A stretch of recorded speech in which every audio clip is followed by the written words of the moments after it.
Sa umagang ito, ang panalangin po namin na i-bless tayo lahat ng Lord.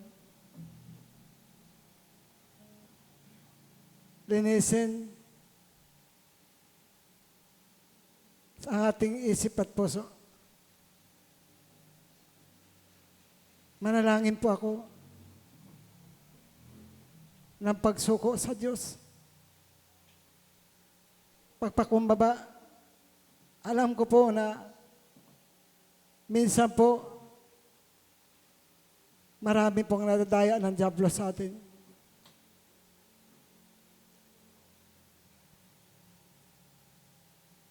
Marami pong nagbabackslide ang puso. Dati, mahal ang Diyos. Ngayon, hindi na mahal ang Diyos. Dati, magandang testimony ng panampalata, ngunit ngayon, hindi na po.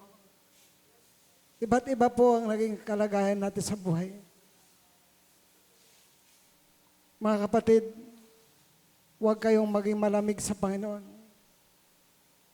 Bagos pag-alabin niyo ang inyong panampalataya, paglilingkod sa Kanya.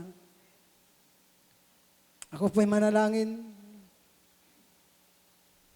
Sabihin po natin, Panginoon, patawad po. Sumunod po kayo. Ipalinis natin ang ating isip at puso.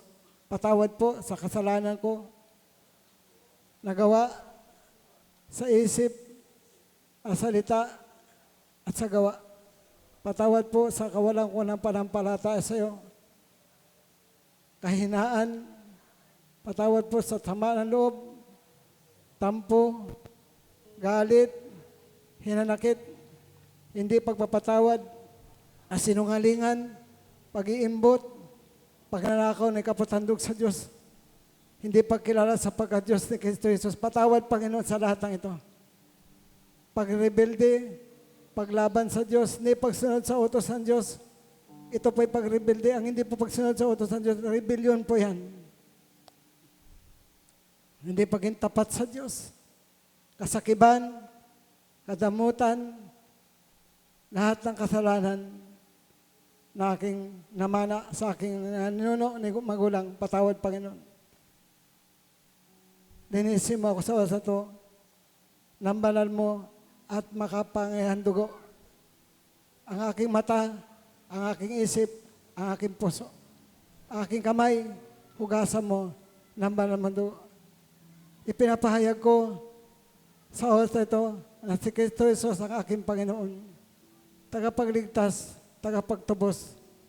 Ipinakihayag ko na si Kristo Jesus ay anak ng Diyos na buhay at nag-alay ng kanyang buhay para sa akin katubusan. Salamat, Panginoon, sa kaligtasan ng aking kalwa. Iligtas mo rin po ang aking pamilya. Dumaloy ang kaligtasan sa ating pamilya.